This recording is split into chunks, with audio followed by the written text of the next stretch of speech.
미북 정상회담 결렬 소식에 침묵하던 북한이 오늘 노동신문을 통해서 온 세계가 회담 결렬의 책임이 미국에 있다고 주장하고 있다며 북한 주민들에게 회담 결렬 사실을 공개했습니다. 북한은 이에 앞서 키 리졸브 연습을 축소한 새 한미 연합훈련에 대해서도 남북선언의 난폭한 위반이라고 비난에 나섰습니다. 뺨은 미국에게 맞고 우리에게 화풀이 하는 건 아닌지 오늘의 포커스를 맞춰보겠습니다. 50년 역사의 키 리졸브 연습.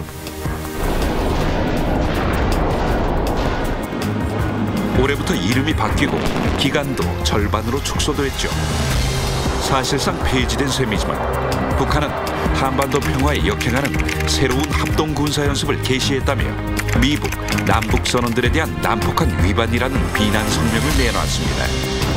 키 리졸브 훈련을 없앤 것이 비핵화를 위한 외교적 노력이라고 밝혔던 정부 입장이 나흘 만에 머쓱해진 것입니다. 북쪽이 하는 건 저기 조금 요 노란 너머에 지금.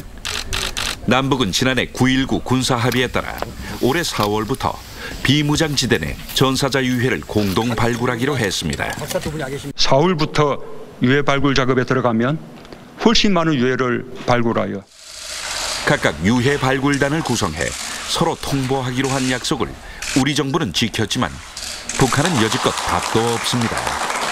북한의 일방적 태도, 어제 오늘 얘기가 아니죠. 평창올림픽을 앞둔 지난해 1월, 북한은 현송월 예술단장 등 사전점검단 7명을 당장 다음 날 보내겠다고 통보했습니다. 정부는 부랴부랴 경호 차량과 KTX까지 준비했지만 밤 10시 북한이 돌연 안 오겠다고 취소했습니다. 우리 측은 북측 예술단 파견을 위한 사전 점검단의 방문과 활동에 대한 준비가 다 되어 있는 만큼 간절한 뜻이 전달돼서인지 북한은 다음 날 다시 오겠다고 번복했습니다. 금강산 합동공연 엿새 전에도 행사 취소를 우리 측에 일방 통보했습니다.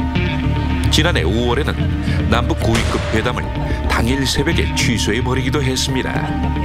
고의적인 군사적 도발이다.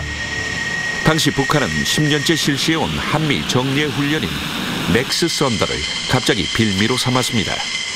엄중한 사태로 인해서 회담이 무리한 연기됐었는데 엄중한 사태가 어디서 조성된 걸 보니 알면서도 나한테. 하지만 청와대는 좋은 결과를 얻기 위한 진통이라며 북한 입장을 이해한다는 반응이었습니다. 북한이 지금 갑질을 하고 있는데 이런 여건에서 우리 정부가 북한의 저자세로 다가간다면 북한의 역이용될 수밖에 없기 때문에 미국의 우려에도 정부는 금강산 관광과 개성공단 재개 추진 등 북한을 향해 계속해서 손을 내밀고 있죠.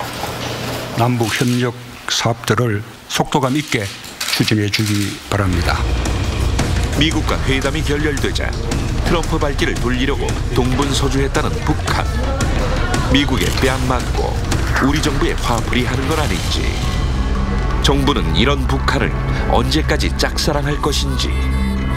뉴스나인 포커스였습니다.